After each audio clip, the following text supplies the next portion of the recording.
Did you want me just to introduce myself? I'm from Soviet Union. Wonderful. Great. Good to meet you. Well, we're starting right now. I'll introduce you. Hello, everyone. I'm Elliot Borenstein, professor of Russian and Slavic Studies here at the university, and also vice chairman and vice provost for global programs. And it is a special pleasure for me to be able to introduce our speaker, Professor José Alonzo, who is a professor of the Slavic languages and literatures and cinema and media studies at the University of Washington, Seattle, and also my evil twins. We have Secret is out. the secret is out.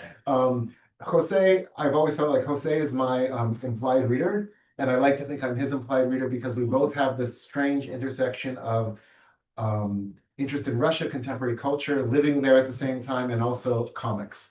So we are a community of two, as far as I know. There's like this David Cronenberg kind of extended Exactly. tentacle between the two of us. Yes, Dead Ringers.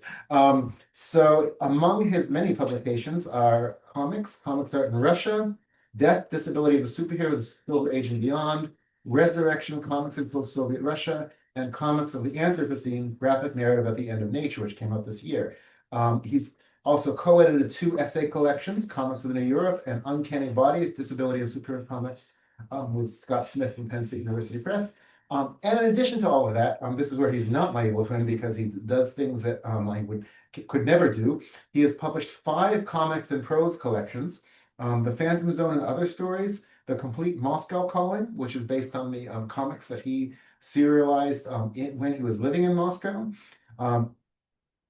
Amatl Comics and Puro Pinche True Fictions, Tales of Bart, a novel in 3 acts, and Moscow 93, all from Flower Song Press. And his own comics have appeared in The Stranger, the Seattle anthology Dune, Tales from La Vida, a Latinx comics anthology, Border X, A Crisis in Graphic Detail, and Scarf. I don't know Scarf, but I believe in it. But there's so many things that Jose could talk with us about, but he is here to talk to us particularly about Moscow 93, which is a wonderful book that I highly recommend to everybody. Please, Jose, take it away. Thank you very much, Elliot. Thank you for that wonderful, generous introduction, which I wrote myself. And it's always lovely to be back here with you. And I couldn't think of a better place to just be here and talk about Moscow 93. I guess I have kind of been cracking them out, but that's high praise coming from you who cranks out, like a book a week, practically. So I'm here to talk about for a few minutes about the book itself. It came out this year. And as it's been described, it is an autofictional account, not a memoir, about my time in Moscow in the 1990s when I was a reporter for the Moscow Tribune, which was the competitor to the Moscow Times. And we'll talk about some of that. Competitor is a strong word. A very weak competitor, but it was a scrappy publication, is maybe the way we would talk about it at the time. I wanted to move forward. Is it here that I go forward? Maybe it's here. No? Okay. Because Alexander warned me that there might be a bit of a delay. So. Maybe you're not actually in that screen. Okay, there it yeah, is. so that's Just a the little- frozenness. So that window was open for a while, so that's why. Yeah, so just a Have to little. click and then you do the. Thank you. So so I thought I would just quote the great review given by my blurbist, Elliot Borenstein. He calls Moscow 93 something like stumbling into a funky enchanted wardrobe that leads to a demented post-Soviet Narnia. No one has captured the experience of the confounded expat better than Alanis. He turns the joyful, horrifying chaos of the Russian 90s into a reader's delight. Very generous. At the same time, I think Elliot would be in a position to know if I did something in my work to capture the not only the insanity and the horror and the chaos, but also in a sense some of the real human toll that was hitting so many people at the time. Among other things, and I think this is why the cover is the way it is. It's really a story about. It's really an indictment, I should say, of the expat scene in the 90s Russia, particularly the Americans. I did have one person point out to me that this is maybe an insensitive cover to put out now with the full-scale invasion of Ukraine going on. I can assure my readers and this audience that Moscow 93 is in no way a celebration of the Russian army, quite the opposite. But it deals with the events of October 1993, when there was the eruption of a revolt and a military crackdown against this revanchist parliament that Yeltsin had dissolved. But at the same time, right, and that's why you have a drink being poured. This in many ways served as the backdrop for a very colonialist-minded expat scene, particularly people from the United States who kept the party going, even as military curfew was being enacted. Okay, so I think you need to use the mouse. use the mouse. And click on. Oh, okay. Yes, that keep works. going. This her? Yep. Oh, well, thank you. Okay, now I understand. So yeah, just a little bit about my background. What Elliot brought up already is that I've talked or I've dealt with Russia in all sorts of ways in my other creative work. In particular, The Complete Moscow Calling is my collection of comic strips that I made while I was working at the Moscow Tribune. So in addition to reporting, I was also doing the strip, and which went on for 10 months. And I gathered it together and made it into more of a graphic novel. There's also an interview or a conversation that Elliot and I have that's included in that collection that I thought was a lot of fun. And then this year I did put out my novel, Tales of Bart, part of which is set in 19th century Russia. So it's it's always going to be, I think, a part of what I'm doing. I think it would help my readers and my audience as I go about reading from the text to picture what it was that I looked like back in the 1990s. I looked rather different 30-something years ago. I had very long hair, and I tended to walk around in a kind of a punk biker jacket with jeans, and that's how the character José Alonzo is dressed in there. So this is from my Russian visa from the late 93, early 94. It looks So- like you're about to turn water into wine. Yeah, something like Do you that. speak Russian, sir? Yeah, Понимаете, да? yeah, yeah. Choo-choo. Потом поговорим. And so, yeah, so that's, again, this is the kind of figure that I was cutting at the time.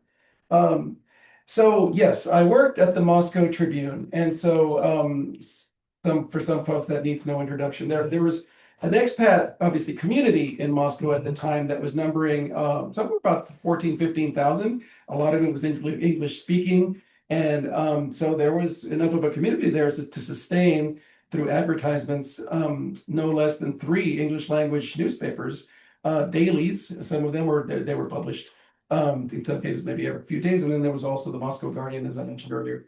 That was a magazine, and so the Moscow Tribune was the inferior little kind of runt compared to the Moscow Times, which was better financed.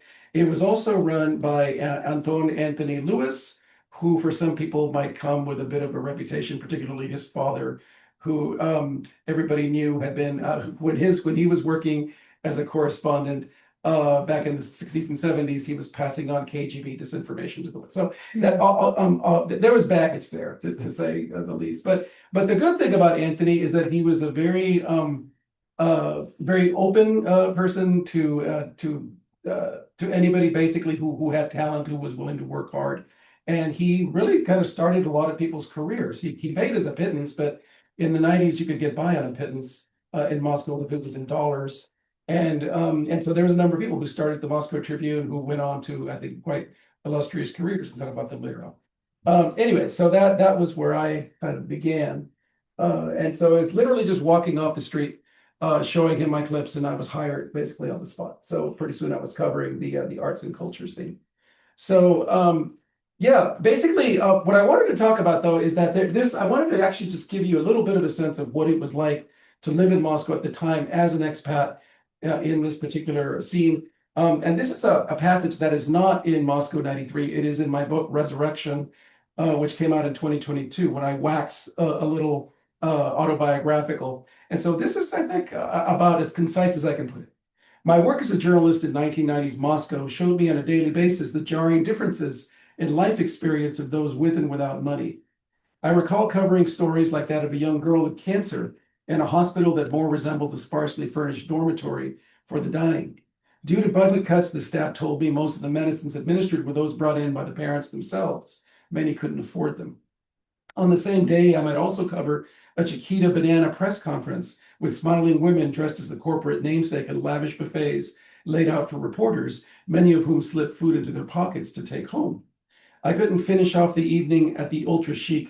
I could finish off the evening at the ultra chic Metropole Hotel with balcony views of the Kremlin at a very expensive reception attended by brother filmmakers Nikita Mikhalkov and Andron Konchalovsky, champagne flowing.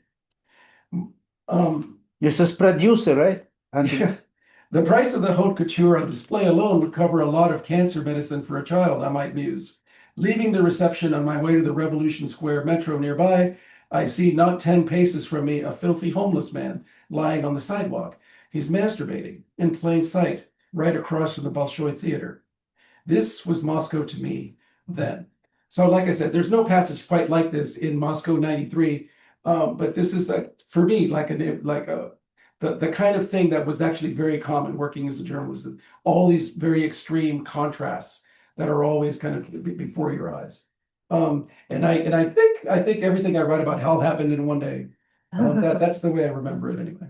But that's the difference between like a memoir and an autofiction. Yeah. All right. So yeah, Moscow 93 is called Moscow 93 because it centers the events immediately before and during the October 1993 insurrection, the time when Boris Yeltsin bombs the parliament building, which had been taken over by a parliament that he had tried to dissolve, and basically all these people that were supporting the insurrectionists who were armed, who were shooting out of the windows, and there was violence in other parts of the city, like the Ostankino TV tower, et cetera, et cetera. So in the ensuing violence, which was broadcast on CNN for the whole world to watch, there were at least a couple of hundred people that were killed, and all of this, of course, determined the rest of the night. Ultimately, in a sense, sort of led for many people to Putin later on, right? What some people saw as the authoritarian overreach of Yeltsin and the changes to the constitution. Again, the Moscow 93 is not really about that part of it. It's much more about just the kind of what it was like to kind of be there at that event. But I'm happy to talk about maybe some of those kinds of geopolitical details if people want. Okay, so the event, of course, was covered, and you can see what my byline there with some other folks. So I was at the basically the small civil war that erupts in Moscow at the time, and bullets flying and the smell of the ozone and everything. Probably the most dangerous thing I've ever done. Definitely the most dangerous thing I've ever done in my life. There were snipers in the buildings. There were people shooting randomly from the parliament and from other places. There were civilians who were killed. There were dead bodies everywhere. It was pretty horrifying in many ways. I've also just dealt with this theme in my comic strip, Moscow Calling, where I do have an episode that takes place during the actual revolt and with the people breaking through the barricades to go join up with the parliamentarians. So yeah, it's like I said, something that I think will keep feeding my work going forward. All right, so Moscow Calling. So what I thought I would do is just read a few passages from the book.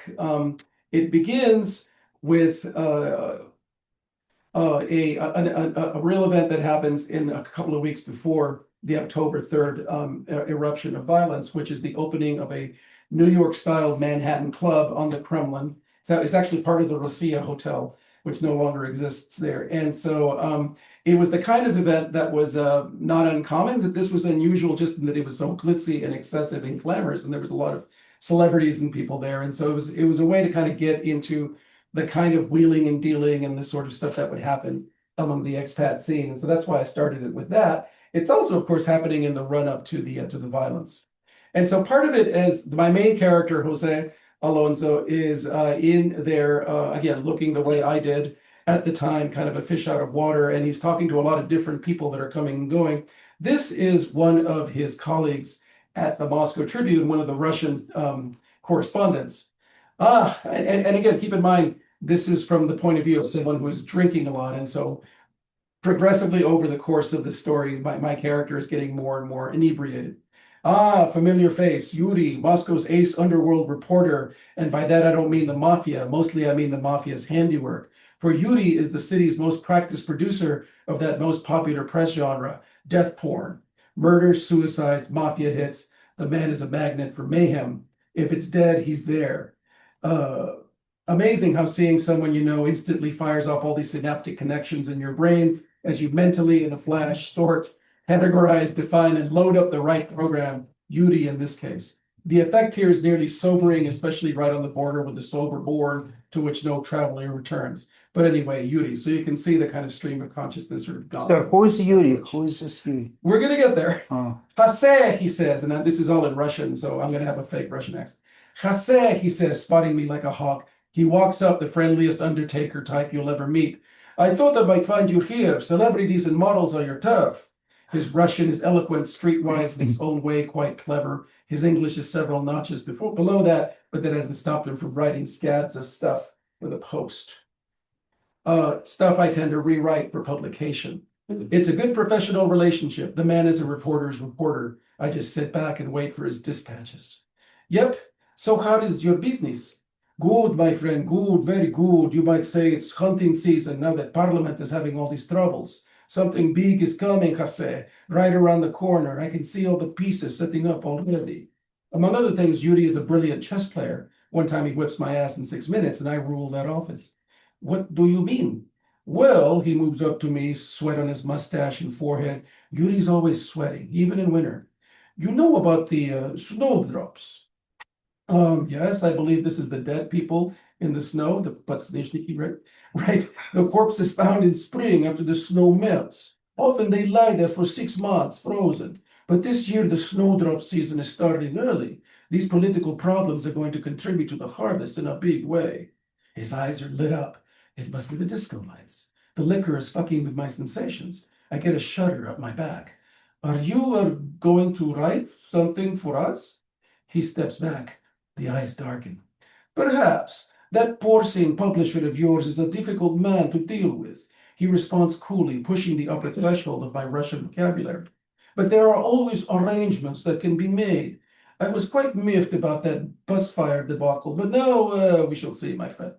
He's staring around the club as if keeping some prey in sight. The man lives for the chase, or more exactly for the carcass. Okay, so that gives, I think, a little bit of a taste of the sort of characters that are coming and going in this very, very populous nightclub setting. Okay.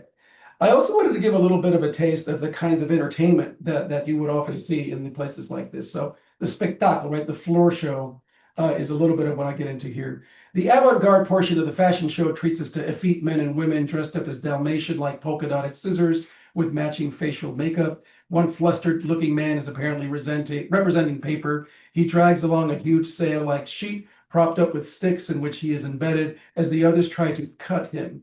I am not making this up. Such is the phrase that somehow finds its way inside my somewhat addled brain from some memory of a sportscaster in the States, so far and yet so here in spirit.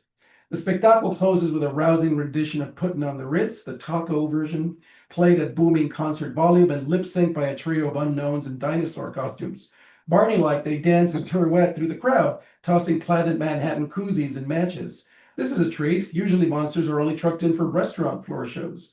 Clay and Shaw have outdone themselves. Someone has let a dog in, a big Doberman, on some goon's leash, and it barks and growls at the saurians. An eerie, a Lynchian sight. Such a large dog barking at full blast, not being able to hear it for the music, especially when it's barking at a saggy-titted Tyranno with a microphone. But let's not poison the well. We can all judge for ourselves. The final notes ring out, tingling on in our ears, and the dinos unceremoniously lumber off. One of them is already taking off its head, a gaunt girl dripping. Right, so a little bit of what it was like to go to these places. Finally, I wanted to just read a brief passage from the portion that is dealing with the actual violence itself. And so I and a number of other reporters are around interviewing people, trying to get as much information. Meanwhile, there are bullets that are flying all over. And so this is Maria, who is the most experienced person because she covers like hot spots in the Caucasus and stuff like that. So she's the most composed. The whole fucking world is an enemy to them. They're firing whichever way they want. 2 kids were gunned down right in front of me. Jose, this is the most dangerous thing I've ever done. Thanks for the comforting words, Maria. Say, do you think this truck is safe? What if it's like still has gas in it or something because they're taking shelter behind a tanker?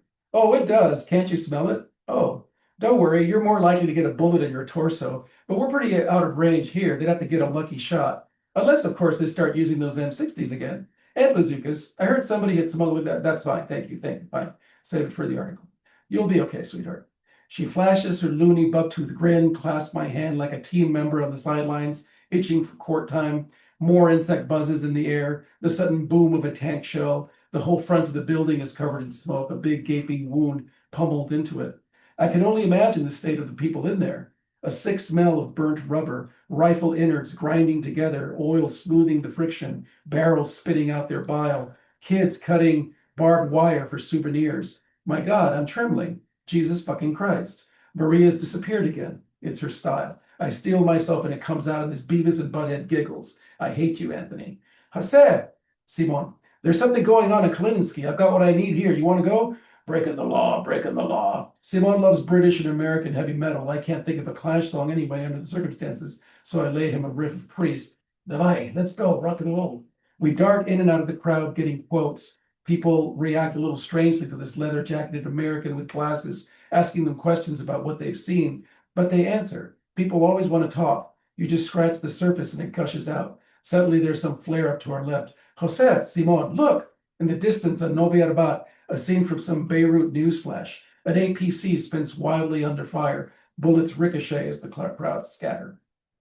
So just trying to get a sense of what it was like with the chaos and the violence and the fact that there was pretty much zero crowd control. So there were people who were getting way too close, people that were getting shot, and a lot of stuff that I get into elsewhere. That gives you a little bit of a taste of what the Moscow 93 is about. And what I thought we would do now is then since Elliot and I have this connection, we met in Moscow in the 90s. We have, obviously a lot of thoughts and memories about it. So I think we can open it up to a little bit of a dialogue and then maybe some questions. Thank you very much. Okay. So I guess I want to ask you, so this is Moscow 93, published in 2025. Were you working on this off and on since then? What prompted you to finally put this to paper? That's a great question, because pretty much all of my work that's been coming out in the last few years, because I put up my first comics collection in 2020. Great year to put out a book with the COVID pandemic. But all of that is stuff that I was doing either in college or doing in Moscow when I was living there, or doing in grad school. And I finished grad school in 2003. So a lot of this material is just backlog. So Moscow 93 kind of came out of me in the late 90s, as I recall, when I was still at Berkeley. And I think it was like and it came out really quickly. I think I just been holding a lot of this stuff. And I thought, I'm gonna forget everything if I don't kind of just get it out there now. So I just rereading it more recently, I'm thinking, there's a lot of the details, a lot of the kind of snottiness of the main character, the kind of Gen X sort of silliness and swagger and all that stuff. That there's so much of that was just kind of in the air, and a lot of that is just kind of obviously hard to reconstruct. So I'm glad I did it when I did, but then of course there was nobody to really publish it. The difference is that now there's actual publishers that are interested in Chicano literature and stuff and Chicano comics. Yeah. Right. So I'm actually able to put it out now. But that's really the reason for the delay. Well, for me, it's fascinating. One of the interesting things about hearing all this and reading is that it's, on the one hand, very familiar, on the other hand, from this parallel world that I tried so hard to stay away from. So when Abby and I were in Moscow, we were there at the same time, and I was first running an exchange program for University of Wisconsin, then running the Fulbright program, and embedding myself in the Russian world, living, and I tried to stay as far away from possible from all these people who struck me as so gross. Like Mark Ames. Mark Ames, right, and the Ugly Duck and all these places. I never went to any of them. Yeah. Now I guess I don't quite regret it, because every time I ran into an expat, I just wanted to smack them. So how did you navigate not the Russians, how do you navigate being around all these really disgusting American bros? Well, I mean, look, it was ugly Americans. Yeah, absolutely, and that's very much what I'm trying to get into. It was my job. I mean, I had to deal with these people but so in a way, like when you're a reporter, right? I'm an introvert, so I won't, I'm left to my own devices, I won't just go up to somebody and talk to them, but because I was a reporter, I had a reason. And so actually it's a great career for introverts, because now you've got something, you don't have to make small talk. Oh, what do you think of this and this? And then, so you can get, a lot of color.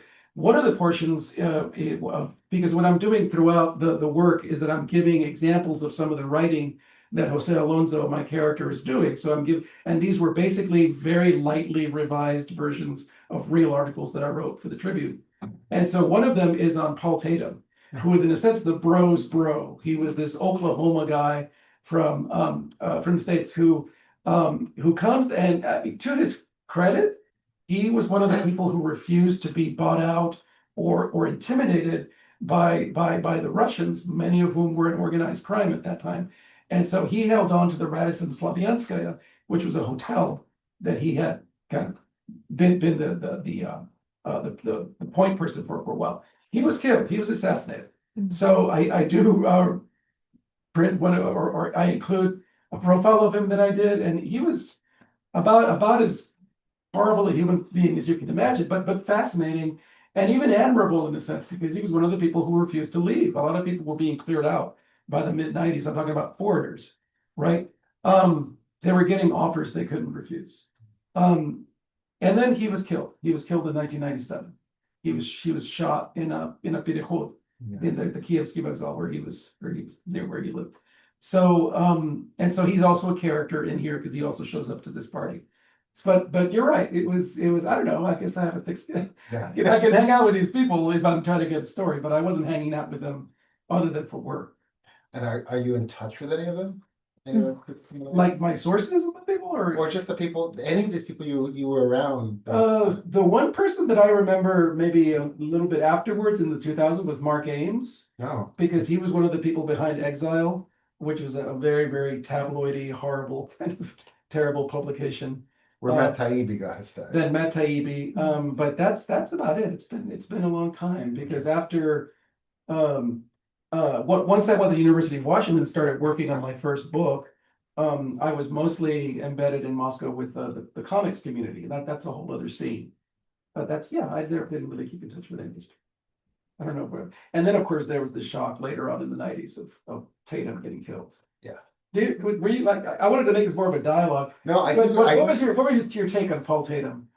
Oh, I thought he was one of those gross expats that I didn't really take seriously, and then I was shocked when he was killed. And one of the Shocked but not shocked. I mean, yes, of course. It's the like guy had a target on his back. yes, if I had to vote for who's most likely to be killed in a mafia hit, Paul Tatum would have been up there. But that still doesn't mean it's not a shock when it happens.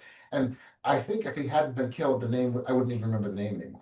Yeah. But yeah, there were all of these people. There were these expats who really did make names for themselves in a whole variety of kind of unsavory ways. Yeah. So were you back in the 90s when The Exile was coming out? So The Exile, that was a weekly newspaper edited by Mark Ames and Matt Taibbi, and it was really strange. It was disgusting but clever.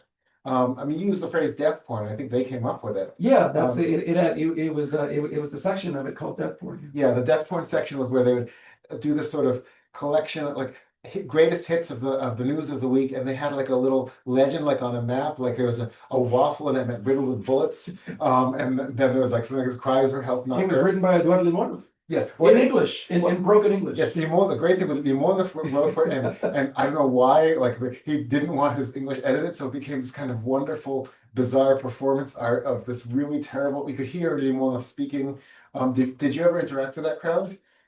They punked me. They did one of their things where they would kind of prank call you. Yeah. And they tried to get me to give them dirt about Anthony, because they were the setup was that they were looking for a new editor for The Exile, and would I be interested in the job? And so they call you and they're recording everything. And you were in Washington, right? Well, actually, this was I left Moscow in '94, and then I went to grad school, but I was still going back for summer. So this happened in summer of '97. So because Anthony was still interested in having me come back, so I would spend summers there. And so during the summer is when they did this crank call. They didn't get anything, but I did tell them some other embarrassing things about just some of the staff. It was staff members that people already hated anyway, so it was kind of funny. But but I didn't say anything bad about Anthony. He always prized loyalty, so I think he felt somewhat reassured. But that happened in '97. They also like intentionally misspelled my name throughout the whole thing. Oh, really? Maybe they did it on purpose. I don't know. Yeah. It sounds like something they would do. Yeah, yeah. So what am I asked? So when we were when you were there in the nineties, I guess we met, I think, through Seth Graham. And I think Right. it would have been like 95, 97 during one of my summers. I think. Right, that would have been right, because I lived there from 91 to 93, and then I kept going back, Yeah. fairly frequently, usually in the summers. So one of those years it must have been. We made it like in an Idealna Cheshka or some place like that, which is a very 90s sort of institution. But yeah, so what was like again for you? You were avoiding the expats and everything, but surely, obviously, you wrote about this, right? The Bispredel and all Yeah. the violence and the death porn that they were doing in exile was just a reaction to the kind of broadcast news that was, really gory. But I was under deep cover. Like I was just trying as much as possible to pass wherever I could go. And the longer I could pass, the more I felt successful. So I lived, initially I lived in this crappy. Well, it's not hard for you to pass. Well, so I passed, right? So, Yeah. but it was like the whole thing. And so my big fun was like getting stopped by the police, the militia, and having them harass me and then taking up my passport, which now, like looking back on it, it's really gross. That I Do you did think that. they were like profiling you? Oh, totally. Yeah. Yeah. So I mean, I remember one time I'm on the street and I'm stopped by two cops, an older cop and a younger cop. And the young cop starts asking for my documents, thinking that I was like some Chechen or something. The older cop could spot a Jew. He's like, oh, let him go. So it was always, I used to walk on the Revolt and wait for them to stop. And they would I got stopped 3 times on the Autobot in the course of like one walk. And it's so obnoxious. I remember I went bringing my passport and I asked them in Russian, so do you stop blondes too? Yeah. And they said, oh, we stop everybody. But it was totally, I felt like I was in bed. It was totally the sense of my invulnerability with my American passport. I mean, I saw some of that, right? Like Simon, the character that I was reading now, he was from Armenia and he was more darker skinned and he was stopped routinely Oh yeah. all the time. I was never stopped, interestingly. And I put my picture was never stopped because I clearly stood out as, somebody who's kind of a foreigner, I think. Yeah. And of course when I speak Russian, I tend to try to use more of my Mexican accent. So I don't know if I had an American accent, but people would sometimes like wonder what I was. They would say like, what are you? Are you Chinese or are you Asian? Or like, yeah, they didn't quite know. And then I had the long hair. So sometimes they would even wonder if I was trans or if I was a woman or like, it was weird. So you would get odd questions sometimes like that. But for whatever reason, I was never quite profiled in the same way. I would get these questions like when I was picked up by in 98, I stepped outside my apartment, which was right off of Tverskaya. I didn't have my passport or anything with me, and I didn't have a cell phone because no one did. And I was immediately stopped by cops and brought into a van. Whoa. And they asked me these questions. I had no identification. I'm saying I'm American, and but then they're trying to date. So we say, what kind of American? And I'm like trying not to answer that question until I finally say Jewish. But they were about to take me out to the station, and I didn't even have money on me for a bribe. And then eventually they kind of backed down, and I remember them saying, then she was like, oh, well, this stuff must happen in your country too. And I said, it's like, no, I'm thinking, well, yes, it does, but not to white people. So Right. there was this whole, but that was my safari experience. Were you freaking out, or do you think, oh, it'll resolve? It would resolve itself, but I was wondering how long it would take. Yeah. And if Fran was going to start freaking out because she couldn't find me.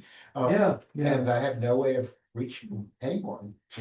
Yeah. No, so like I said, I never had that experience, but a lot of my friends did, who were again darker skinned people from the Caucasus. Anybody else? I guess we can maybe open it up to a couple of questions. Yeah. Can you give your comparison between Russia of 90s with Putin's Russia?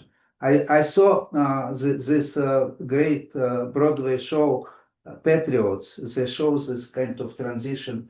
Boris Abramovich, Berezovsky from, kind of your comparison, your view of this transition from democracy to this authoritarian state of Putin. Yeah, I think, did we know when I keep the pictures up or? Oh, I just took them down because when your presentation is over that, that's all the people on Zeta see. They don't. Okay. Oh, okay, that's cool. I mean, I didn't live in Russia after the 90s, so but I was traveling a lot, so I was working on my first book.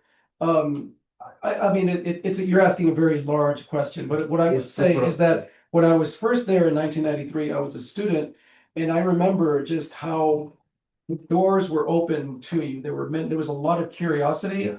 that a lot of the Russians had. They would ask you over to their house a lot.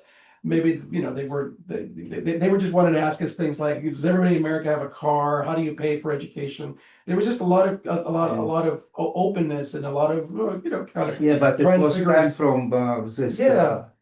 Andropov and then Gorbachev and then. Yeah, this was only 2 years since the wall had fallen, but then I remember in 2004, I remember I was sitting, again, I was mostly with the comics people at that time, and I remember all of that was gone. I remember there was a lot of anti-American sentiment, a lot of folks just kind of poo-pooing the idea of democracy and all of that, and so that was when I just first started noticing that.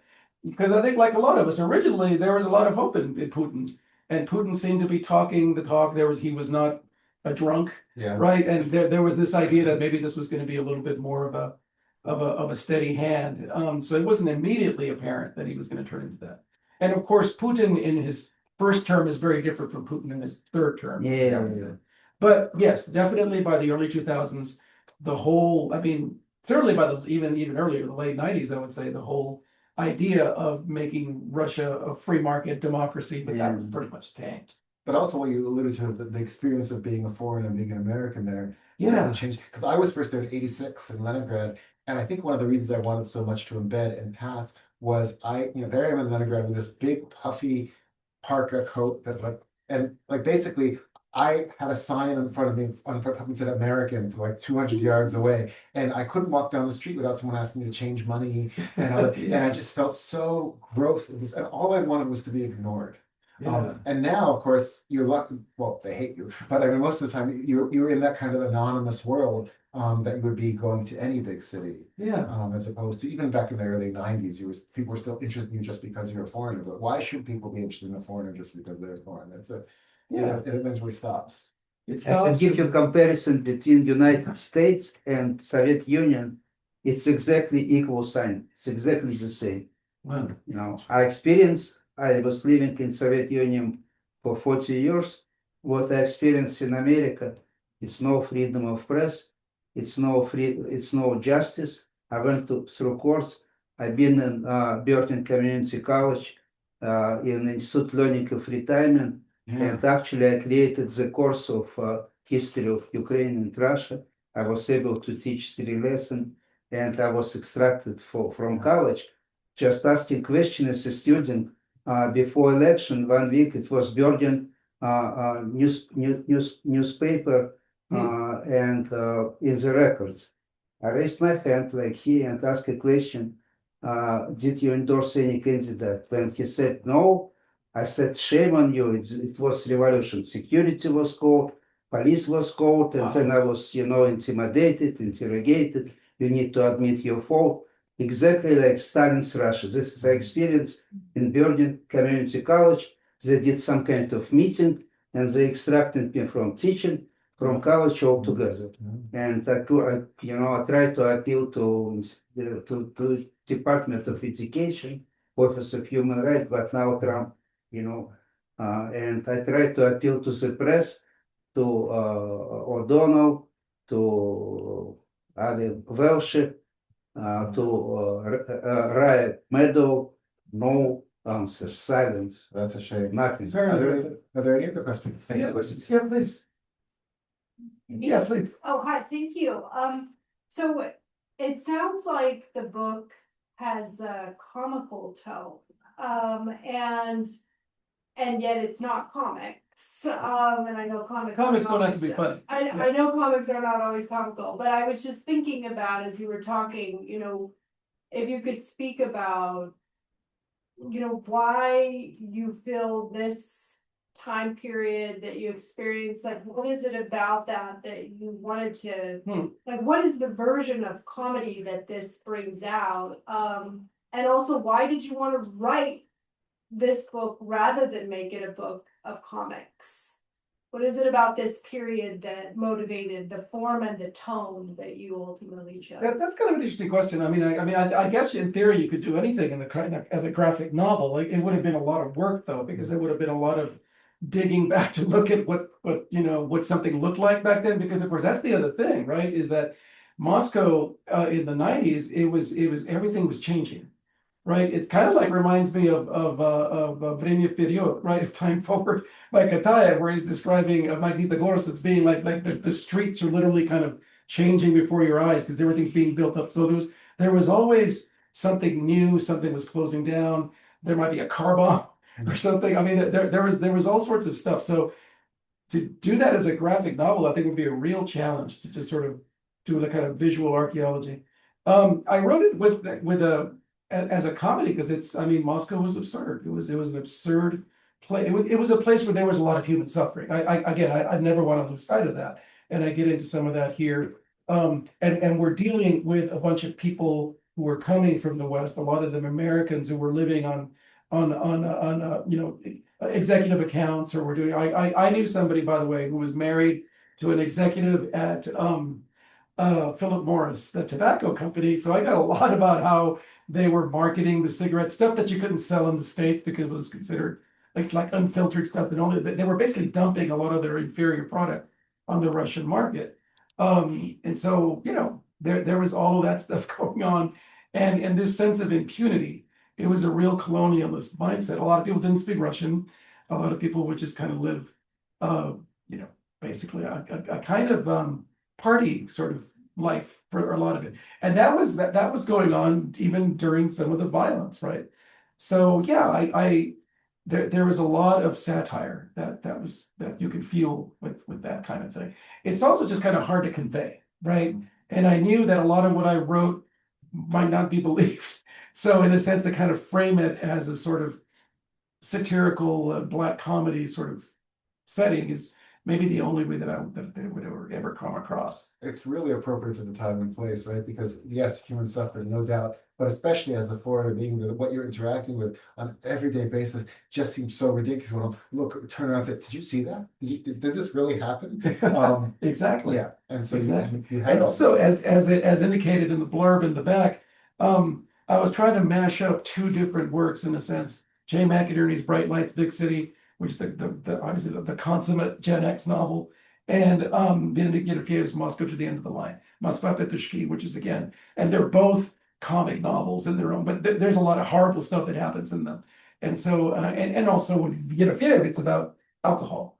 And so a lot of it was about, for me too, that's probably the most drinking I've ever done in my life was in Moscow, just again, so that's. You're dealing with Russia now, continue dealing with history of Russia. I've not been to Russia since 2017, and I have no desire to. No, I'm talking about what you're doing now is some continuation of this research about Russia or no? Sure, yes. No, I teach at the University of Washington, and I'm writing a lot about especially Russian comics, or actually Eastern European comics now. So it's, Russia will always be a part of it. Have there you was another question. interacted with people in this time? Because Sure, although a lot of the people that I write about have left Russia. Some of the artists that I write about are now living abroad.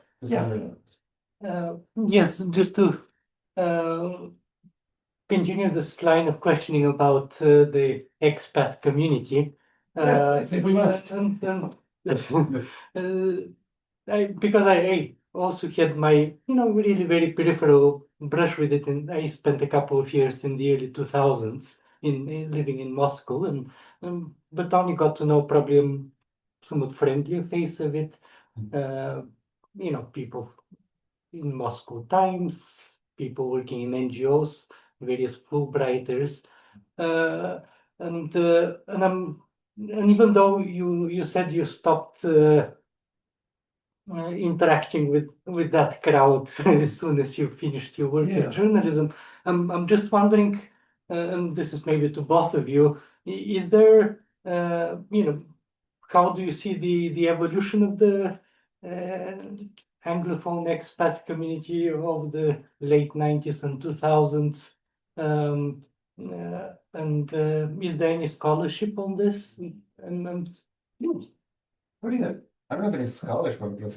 Really interesting question, because that world just kept shrinking and shrinking. Right, a lot of people were leaving, right? As just the whole culture was shifting, and the funding was kind of leaving. I think under Bush, and the business opportunities were shrinking. Yeah. Because a lot of these things that in some cases started off as joint ventures, even in the late Soviet period. And I'm particularly thinking about like Irlandsky Dom and Oh, yeah, stuff, yeah, and about there was like a whole row of like Irish-owned businesses or joint ventures. And steadily over the course of the 90s, those were all taken over by Russian partners. And the rumor, of course, was that it was not always a peaceful process. That's why Tatum was such an outlier, because he Yeah. refused, but he got killed. Right, and so I have no evidence for this, but what strikes me as most likely as I imagine this community shrinking is that what you have left actually are much less disgusting people, right? Yeah. The people who stayed actually had a connection and an interest to Russia rather than just seeing it as a cow to milk, right? And so like the only American expat I can think of who I know is still there, I don't think the others, is someone who runs a disability festival, a film festival. Oh yeah, Denise Rosa. Yeah, I don't know Yeah, how she that's right. manages it, but somehow because it's disability and that's Right. still kind of And okay. a lot of it involves children. A lot of it It's like involves for the children, kids. but still, it's amazing. But she is there as someone complete. So many people have to leave. but- Yeah, and she was not representative of the No, expats at exactly. all. Well, that's She the was someone point, who right? actually- She's all that's left. Yeah, Yeah. that's a really good point. Yeah. The people who stay must have such a compelling reason to stay, and somehow a way to stay. Yeah. Because I can't imagine going there right now. And I think people would just left for other places. I mean, there's this kind of thing, I think probably happens in all of these, when you have such inequalities, you know, they went on to, I don't know, parts of China, or they went on to Asia or other places. I lived I never lived in Russia again, but I did live in Prague in the Czech Republic, Yes, of course. later on. And there was a little bit of that. I mean, there's a lot of Americans that live, and Russians, by the way, that live there without learning Czech, and who basically just kind of live as if they were in New York or something. And I remember thinking that kind of was a little bit of that, but it was nowhere near as horrible as Moscow. Also, Moscow, of course, was it was a wild place in the sense that there was just a lot of unpredictability. I mean, that's part of what made it so fascinating as a place. It also made it exhausting. And again, these kinds of contrasts, where in the morning I'm dealing with a little girl who's dying of cancer who can't get properly treated because they don't have any money. And then in the evening I'm at the Metropole with Nikita Mikhalkov, and they're just eating caviar and drinking champagne, right? That's whatever, how many thousands Caviar of vodka, dollars a bottle. champagne and caviar doesn't match. All of them, you Yeah. know what I mean? And so there's a lot of that was just part of living there at the time that wears you down, I think.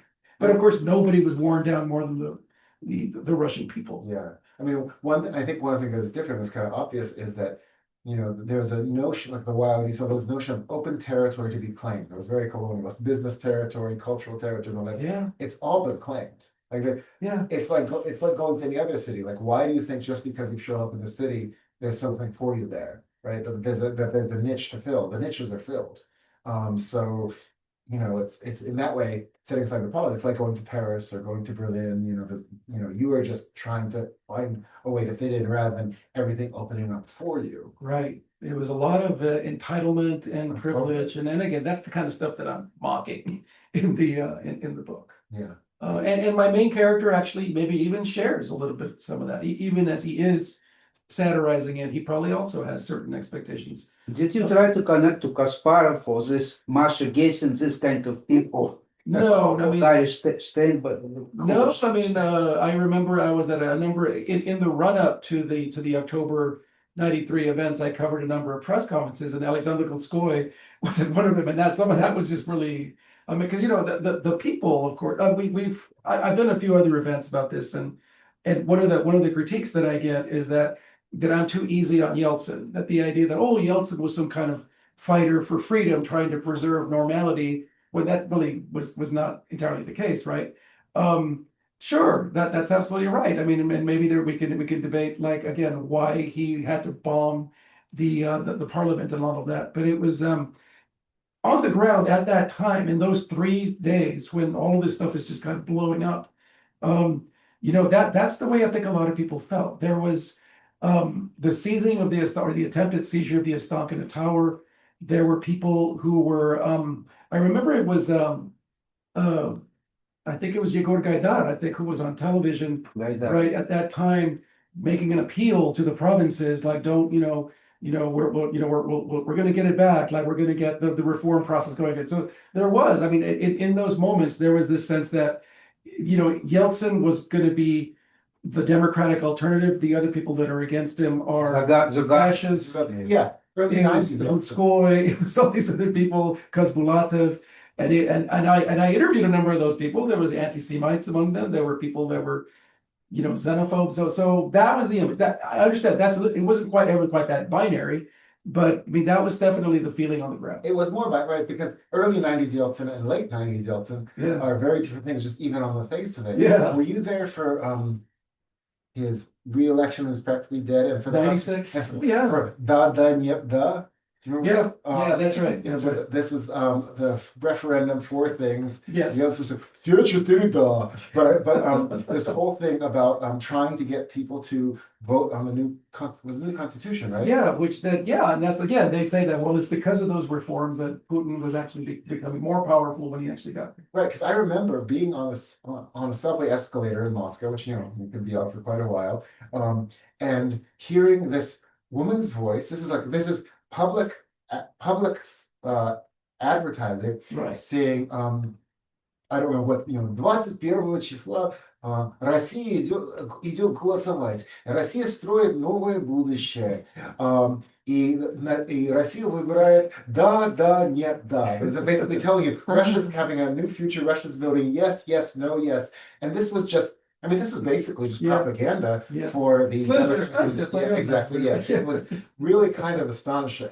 Right. I mean, that was in 96, and that was when basically there was a real terror that Zyuganov and the communists were going to come back, and they were polling Yeah, very well. And Okay. Yeltsin was polling terribly. He was in the single digits. And so, there's a sort of Biden feeling about it now. sure, if you turned on the TV at that time, it was all of the broadcasts on the channels were like documentaries about, the purges or about Stalin and all these terrible things. So it was completely, unfair. It was a very skewed coverage. And I remember at the time, I wasn't living there again, but I did have friends in the Russian press, and I would say, what are you people doing? Like, Yeltsin is, he's like, you're not covering this Objective. event. Yeah, like, objectively or properly. And they basically told me, and this is a quote, shut the fuck up, Jose. They told me, like, we don't have the luxury of objective reporting. Like, if the communists get back in, we lose all of our freedom. So absolutely, there was corruption in the press, and absolutely they were covering that election in a way to make Yeltsin look better. Did you see Spinning Boris, that documentary about, I think it was was it documentary or fiction about you saw it, right? Yeah. The team, Jeff Goldblum. Jeff Gold, so it was not a documentary, yes. The team of spin doctors brought in Oh, okay, yeah. to Well, there you go. Dave Yeltsin, and it was hilarious. These people, and of course, and it had all the classic things. Like, of course, they arrive and they're immediately taken to the banya. I'm like, why am I naked and being whipped? But eventually, they're coming up with this campaign to try to save democracy. Right. I mean, that would have been the feeling at the time. But they didn't. I mean, the spin doctor, I don't think they're the ones that did it. It was all coverage, and then of course the vote itself is great. Yeah. So it wasn't an actual fair contest. Yeah. So I have a question about Gen X. Please. There's some writing now about Gen X. People try to generalize about a whole generation. Can you say, I know you mentioned Gen X a couple of times in this lecture. What happened during this period that maybe affected us as a generation? And then what can you say about it in very general terms that, like, maybe we're guilty of about this time? Can you say anything about that? Thank you. I mean, among this is very much a Gen X novella. It's very much from that position. And what I mean by that is that you're dealing with a character in a milieu that is utterly kind of replete with a sort of kind of reflexive cynicism. I mean, I think that is the distinguishing feature, right? Routine. Routine, yeah, absolutely. It's not even a matter of distrusting authority, right? Which I think maybe the boomers sort of kind of bring into the conversation. But what makes a Gen Xer kind of different is that we distrust authority, but then we don't really offer any kind of alternative. We'd much rather just mock and satirize and just kind of complain about it. I think Gen Z is a much more idealistic, I think, outlook and more healthy way of thinking anyway. So absolutely. So a place like Russia in the 90s was perfect in a way for that kind of stance. At the same time, I do call out Jose in the book. I call out some of his Gen X bullshit and some of the reflexive misogyny, right? Because I don't think Jose has a very high opinion of women in the 90s. And that was the other thing, is the idea of Moscow as basically a kind of flesh market, free for all. The Exile had all sorts of features about that, rating the clubs based on how likely you are to The get laid. rapeability of the The deaths. rapeability, thank you. Yeah, so that kind of thing was very much in the air as well. So I think a lot of it also was probably about just toxic masculinity. We didn't have that term. We Yeah, sure that's had. kind of what a lot of that culture was. Yeah, and that also, the thing with the Gen X is, what my experience of it was that, we come in so cynical and all that, and then you go to Russia, it's like, wow, that's real cynicism. And for me, it kind of pushed me a little bit towards Yeah. and said, like, I talked to you, it's like, you don't give to charity because they're all crooks. Like, really, they're all Right. crooks, So in fact, I would find myself channeling my inner hippie. Yeah. These people's like, come on, you have to believe in something. Yeah, And yeah, feeling we like were- a total naive. We were out cynicked. Yeah, no, Yes. that's definitely true. I don't know, but is that your take on it? I mean, is that what you?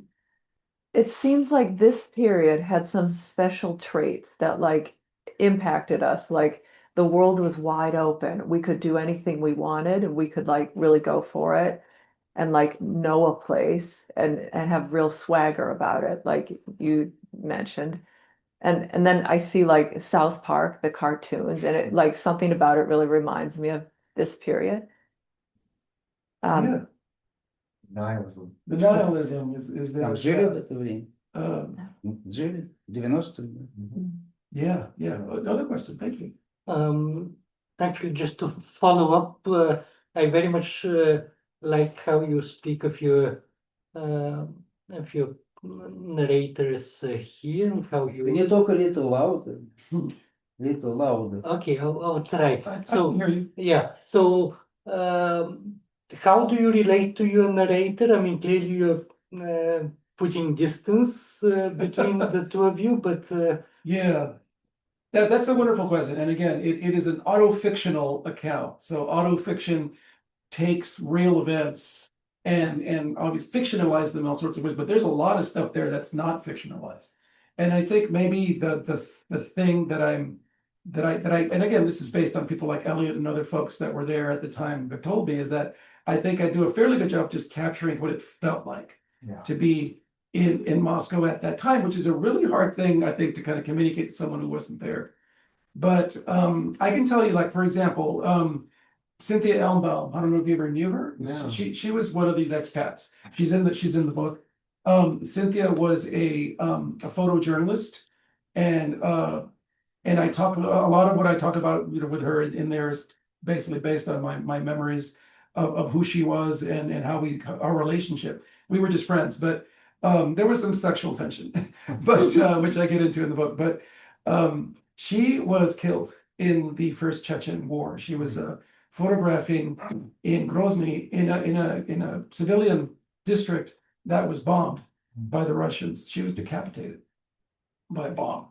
And so I heard about all of this when I was already back home. This happened in '94 after I had returned home, and she came out on NPR, on All Things Considered, and I heard her name, and they mentioned her getting killed. So a lot of what I deal with in terms of like her is actually pretty true to life. I mean, there's a few things here. So, and Paul Tatum is in the book. I call him Datum, and I call him Datum because one of the things that comes out in his profile is that he was a huge Star Trek Next Generation fan, and he had like all the tapes, and we went into his bunker there in the Razenslavyanska. He had all these Star Trek tapes. So I call him Datum instead of Tatum, just little stupid things like that. But it's it was all of that. It was just getting at the day-to-day sort of flavor and reality, what the quality of the telephones were, right? Just little things like that, or how much it costs to call home, or what it's like to phone somebody. To go to the telegraph. To go to the telegraph, yeah, and all of that stuff. So it was, and then to hear my mother's voice, right, over so many thousands of miles. It was all of these little things like that that are kind of, they're all gone. The All of different this- ring for intercity or international call from the regular ring, all those things. Exactly, Yes, exactly. But did you, what I still remember, one of the things that is like less cynical that I remember, I don't know if you felt this was, I was very aware that I am so lucky to be witnessing this, to be there. Like, Sure. this is such a unique time and I can't, and I'm just really, really aware that, Maybe we're not so cynical after all. well, Yeah, It's no, amazing. you're right. It was the most exciting thing. I was never bored, and but again, I got to keep returning to this. I mean, there was a real human cost. There were people, you would see people bedding on the streets. There were folks. I would. This had an interesting effect also on people who were dating, right? Like, so if you were dating a Russian person, for example, who might not have a lot of money, some of these issues would come up. Oh, yes. Where do we go to eat? Right? The idea of going to a Pizza Hut, I remember, was just so lavish. McDonald's was Sydney. over there. Yeah, yeah, and the idea of a credit card. So I think that this could put kind of strain on relationships, just that kind of inequality. Well, I was married to a Russian woman during. There you go. Right? It was Yeah. something to negotiate. A little bit, right? And so just little things like that's not as much in the book per se, but and then you go to a place like this. It was actually called Manhattan Express. I call it Planet Manhattan, but it was a real club that opens up on the Kremlin, where excess was kind of all about. Just basically the whole point of it. It's just to flaunt the Novaya Ruskia's muscle and the financial clout. Thinking about being lucky, like I now look back and think I was so lucky that I was in Leningrad in 1986 because of all kind of great, but I had no idea I was lucky because this was just the Soviet Union was going to go on forever, and I happened to be the particular moment. But in the 90s, which is very clear, well, this is a moment. This is the moment to be there. Yeah, it's kind of like a Quick question. Oh, yeah. I'm just curious, have one of you been to the Soviet Union before? Before I can't 1986. say Before 1986. 1986. I was just saying that I had no idea how lucky I was to be there because it was all going to change. I was just there. It was going the Soviet Union Nothing was ever going to change. It was going to be. This was early '86. No one believed Gorbachev was going to do anything, and so this was just, being in the Soviet Union was going to be the same 20 years from now. I had no idea that this was my last chance to see all of it. Right. So you did notice back then that the poverty was much worse than it existed in 1990s. There was nothing to buy in the stores. It's a different kind of poverty. But there was nothing to buy in the stores. There was no clothing whatsoever. No Right. It was foods horrible. were available. Since you were married to a Russian woman, you probably knew that it was a pure humiliation to be a woman, especially a young woman in the Soviet Union. There was just, and you probably didn't go outside Leningrad, but if you went to Arkhangelsk or Naryan, where I worked, you would see that people were, there was завтрак туриста, teens with завтрак and nothing else to eat. And people were unable to buy. And if you went to Kurinsky Ostrova or to Kamchatka or to the Russian Far East, you would notice that kids there, they never knew what mandarins were all about. They never seen oranges. They never seen real milk, only dry milk. And it's it is just to say that 1990s, probably to you, to Americans who came from this wealthy world, for you it was terrible. But for us, it was time that many of us, for the first time, we tasted yogurt. We tasted many kiwi. I remember I was trying to work for the American newspapers in order to have foreign currency and to buy, stuff in the grocery And bins. bananas were everywhere. Everywhere was bananas. But see, I completely get what you're talking about, and I agree. And for us, it was not horrible being in the 90s, because in the 80s, except for the Berioska, we were kind of stuck with the same stuff that the Soviets were stuck with. So what the thing that was fascinating going from 1986 to actually going there in 1990, when there was actually nothing, right, at all in January 1990, is that it went from, what was strange about the Soviet Union was we were used to the idea of not having enough money. But it wasn't a problem not having enough money, it was having things to buy with money. that you didn't have There was money. also the problem of him not having enough money. Elliot, No, I know, my but salary was 70. no, I know, it wasn't enough money, but if you had enough money, there still wasn't enough to buy, right? Whereas by the 90s, if you had enough money, you could buy things, which is much more like this, what you used to in the West. In the 80s, I had more money than your average Soviet person. It's nothing to buy. There was very little to buy, right? So that was a system that was so strange to me coming in there, right? So the poverty that existed in the 90s was legible because it was like Western poverty. It's not having enough money to buy the things around you. I would also say But that all people even in Moscow struggle, Yeah. because they went to garbage, in Right. Moscow, I know that. But if you had enough money, you could get. If you have, if you if know you- Russia, yeah. But in the 80s, it was you have enough money, Yeah. what are you going to buy? Yeah, but you Yeah, can but go to the you Berezka had if you have enough money. infrastructure, you had social Exactly, that infrastructure, infrastructure, yes. so you didn't need money, so, No. What do you I mean you didn't- didn't need money? well, for Not like you example, needed it. I had a completely different story to tell, like the stories that I've been told about the 1980s versus the 1990s is completely opposite. That actually you could live in the most remote Arctic villages where my parents, like my mother's from, in Yakutia, and you could have access to fruits, vegetables. No, it's In not winter, bullshit. you could. It's not, I was My- there. I My was mother there. lived in an Listen, I Arctic was village there. in Yakutia, and they had everything there. No. Yes, I can tell you no, because I You walked, look I too young for traveled there, 90s. walked there. my mother lived there. So I don't think we're gonna, My mother be able lived to, there. I don't think we're And gonna then be able in to solve this. 90s, everything in the 1990s, everything crumbled, and people were just dying out. It is not just like for the. It is not a metaphor when Russians say that the 90s were the Russian cross, which is what's like the demographic situation when the amount of births plummeted and the amount of deaths just increased Especially for rapidly, men. and they call it like the Russian cross. That is not just like a metaphorical statement. That is actually the reason how many people died, because the whole social infrastructure of the Soviet Union that supported so many people, millions of people, they lost their jobs, they lost all of their support, they lost the future, and so millions and millions of people in the former Soviet Union died. I don't Stress. and I don't know, to hear that the Second, 90s were democracy. better, that's just, I mean, I was It's not the I was a reputation they baby, have today. I know, many but Russians. that's just, Let- like, let me where just I'm from, the 90s are absolutely the worst of the worst. I would also just say one thing is that that kind of resonates with you said is that if you were a disabled person, someone who was reliant on the social safety net, you were probably, again, it was not adequate by any It means, was but it was safety better net. and more stable in the Soviet Union than it was in the 90s. See, one of the things that was different about the 90s that I think gives us a bias, so if you were there was more potential for a professional go-getting person who had wanted entrepreneurial skills. right, to get something done and to live well in the 90s than in the 80s.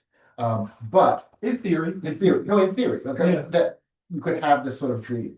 But And that was being encouraged, right? Entrepreneurial. But That's I true. think that they're different, the poverty changed, right? I mean, Yeah. the visibility of poverty certainly Definitely, changed. especially if you were disabled. You were begging on the streets. If you Oh, no, were but going I saw to- that in the 80s too. The 80s was back when you saw the legless guys on the Okay, yeah. I saw those everywhere. That shocked the hell out of me. I'd never It was seen shocked, that. yes. Yes, on those, what were those things? Teleshki. Right. Yeah. And I still remember some avant-garde artist did this painting, I wish I'd bought it, of an invalid on the teleshka, no legs, on an escalator, and he's like grasping onto dear life, and he's about to go plummeting, and that was incredibly powerful. Yeah. So Sort of irons in his hand. yeah, those things that he used to roll around. Yeah. So no, it's just the whole thing is неоднозначно, right? I'm not trying to defend either period, but they're horrible in different ways. And there was something very visible about the 90s horrors, as though there's also something very visible about the great things about the 90s. But the sheer poverty in front of you was very American. Sure, it was remade, it westernized poverty.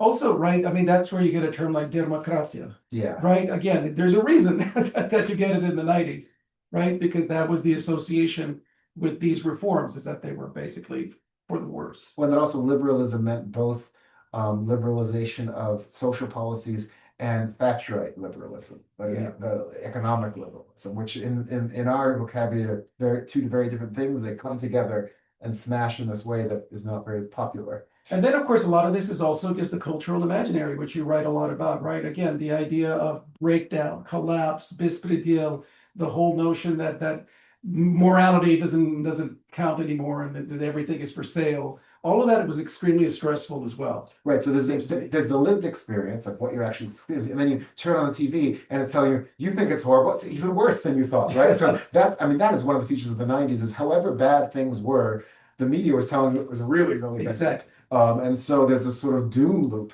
Death porn. Death porn. It's like doom scrolling before you could scroll. You know, it was doom television. Like your country was a doom scroll. Your country was a doom scroll, and it was dangerous. And of course, crime was huge. But if you read the news, if you watched, all of that real crime stuff on TV, Катастрофы недели, and all those things, you would think, wow, I should not step out on the streets. Exactly. I'm going to be killed. And obviously, that was not the case. But there was no crime reporting before that. So it looks like you go from perfectly happy place to, oh my God, if I step on the street, someone's gonna shoot me. And then the pornography that was widely available and all the new stuff. So all of these things I think were very, again, they were shocks to the system and to the psyche, it seems to me. Right. I would rent a room. I spent most of the 90s when I was there just renting a room from a pensionerka, from a pensioner, and over the course of those years, she kept fortifying her door more and more, like more locks. And there was like this remote system, that like security system where you go into the room, you have to make a full call, and then you give them the right code. So there was a lot of, and then they put like what do you call it, the bars over the door. So there was always more, right? Because there was this terror of that, and she was Well, in fact, if you think about what an apartment building looked like in the 90s, you were watching the breakdown of public space, right? Because now not only did you have to have the fortified doors, but there was urine in everybody's, and people were stealing the light bulbs, so it was dark. It was like everything public was up for grabs, and there's nothing left. And so all you could do was just do what people already did anyway, which is just huddle in your one little room and hope no one from the outside came. That's awful, right? Yeah, it sounds like some places here. But very sudden. You had another question, Evan. Yeah, when you think back on all the people you met from that time and some of the characters, how do you reconcile like Putin coming to power and the way Putin ended up being with those people? Do you think a lot of them changed, or do you feel like when you look back on it, you see like the roots of them supporting a person like that? Well, that's what makes the 90s obviously very tragic, and we teach about this, and we get into some of this, and I don't want to oversimplify, but I mean there was even in the 90s, again, as it was getting more and more difficult for people. I mean, you would hear that a lot. I remember I had people that I worked with at the Tribune, some of the drivers or some of the other staff, they would just say, well, we need silная ruka. Exactly. That's what's missing, silная ruka, and they would even do this. And it's like, Russian will never be democratic, and it doesn't work here, and we just need a strong hand to guide us. And so it's makes perfect sense. There's a straight line from that to Putin. But if you look at some of the people, but that's oversimplified. But look at Sergei Kirienko when he was prime minister for like a week. And I remember he was nicknamed Kinder Surprise because he was like 12 years old. And I don't remember much about his policies, but there was nothing about him right back then that would say, oh yeah, he's going to be an enforcement ideologue in this authoritarian regime. But there was nothing that would say he wouldn't. But you wouldn't look at that and say, he's going to be the guy. And he turned out to be the guy. Yeah. Right? And if you want to look at one difference between the 90s or the Yeltsin era, the Putin era, I mean, to me, I think it's one of the most illustrative things is Kukli. Right, the TV show by Sinderovich, right, which was, you would see Yeltsin being made fun of like all the time on there, and there was one in particular I remember where he was shown as a caveman with like a bone through his nose, like very unflattering, spitting image type stuff, and Yeltsin, like it was fine. And then once they started doing that with Putin in the 2000s, that Yep. quickly shut that down. Now you're penalized for doing this with Trump. Well, they try. Well, Yeah. So yeah. So that's again, that was I think a very telling. I mean, it was kind of refreshing in the 90s that you didn't have to respect the leaders. Yes, Yes, that's great. You know what? I don't have to respect my leader. I mean, don't you have got to into respect my really leader. nihilistic sort of territory. Except for very Gen X, right? Yeah, very Gen X. Excuse me, can you guys explain phenomenon of Russian 99% support Trump? I don't understand intelligence. I understand that low level people, but you know, intelligent people, you know, historian, you know, they support Trump. How is this Russian mentality, bright and big mentality? It's hard to understand how people here support Trump. So, but there is I would say, a shorthand, a tradition of very conservative thinking, of wanting order, and they're all watching Russian television. And Yeah, but also I think this some thing- racism. And we think like this way. Yes. Russia, Soviet Union was communism. Left, they called Revolt. Yeah. They left for communism. This is a like primitive thinking, you Yes. know, and that's why we for Republican, and that's why but Trump is not even Republican. He's fighting, you know, asshole, you know. But the racism. I will say that already there was, I mean, at least, I'm talking maybe emigres, I should distinguish like emigres, but I mean, the very first people who taught me Russian in the army, which is where I first learned it, I mean, they were all emigres from the Soviet Union, and my first teacher, who I respected her a lot, she was for Reagan. She was very liberal, very progressive, but she said, in the Cold War, it made a certain amount of stuff there. Well, there's only one thing that those people in the Soviet Union respect, and that's strength. And so, that's why I'm for Reagan. There's also Yeah, but Trump is not even strength. It's So already they're the kind of constituency for that kind of thing. there's something else going on. I think when you mentioned the racism, which is that there's this colonial racist theme running in the Soviet Union in terms of Russian speakers being spread around the Soviet Union and looking down on the local population. And I remember when I worked with emigres in the early 90s, helping resettle them, and people who came here as refugees, right?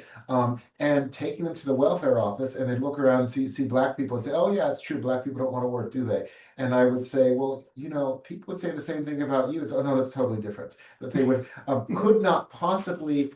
They were not in the habit of stepping into the shoes of someone else who would seem to be oppressed, but they took this kind of imperial colonial attitude with them. They are better. Who are all these people in my English class who can't, one of them making fun, this woman from Uzbekistan talking about the people in her English class, like that the Chinese, they can't even pronounce an R. And I said, well, you can't pronounce a fuck, but this attitude that just came over with so many. I read into that in the 90s in Russia, and again about particularly the idea that all of these Kazakhstan and all of these republics, they're all going to fall apart because if the Russians are not in charge, those people, it was always those people, they're not able to govern themselves. Yeah, they can see the audience. Yeah. So if you want to talk about that as imperialist or racist or a little combination of all of that, it was there. It's portable. It's portable. It's Yeah. a portable piece. Maybe we'll make this the last question. We're probably over time. When you look back on your time there, do you feel like anything you did was dangerous? I know you mentioned the reporting with the bullets flying, but Almost do you- getting shot. like the personal thing. But that was so much about, again, it's so much about the zeitgeist, right? Is that when you go out into the street, I'm not, it makes it sound like I'm idealizing it, but yeah, you might get stopped. You might run into something, you might see violence, you might see all sorts of other things. And so I was a number of times coming home late at night. I remember once in particular, I was accosted by some folks who were clearly very drunk. That's what saved me, is they were so drunk. They were trying to hit me with a cane. It wasn't clear exactly why, because they weren't asking for money or anything, but they wanted to hit me. But they were so drunk that they missed and they hit me in the foot, and I was able to just run away.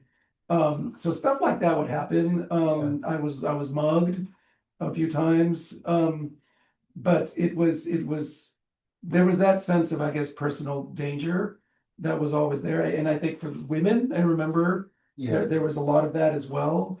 I remember just a quick story, my wife, who first went to Russia later in the 2000s, she was in St. Petersburg, and she said she was chased by this first stalked, then chased, because she started running to go back to her hostel. There was this man who just chases her, and she makes it into the hostel, but then they opened the door for him, and they said, oh yeah, he's our security guard. So the security guard was trying to, rape. So that's again, but I don't want to give the real danger, I think, and I think, maybe some people might even accuse me of this, is that I'm giving you a very exoticized view of Russia. And I obviously don't want to do that. And I try to kind of balance that out with some of the Russian characters that are here. But more than anything else, it's really more an indictment of the expat scene, really, which comes up looking the worst. It's exotic because we were exotic. And that's Sort of. we were the exotic thing there. Sort of, yeah. So if that answers, some part of your question, it's had to be there. Yes. So I think we should wrap up. Thank you so much, Jose. This was fascinating, and I encourage everybody to read this book and all of Jose's many other books, both fictional, autofictional, and non-fictional. He is the person to read on the Russian comic scene and on the comic scene in general. And his complete Moscow calling is a real treat. So check that out. And he might have written a few things himself here and there. Yes, but not like this. So thank you so much. Thank you, guys. I do have a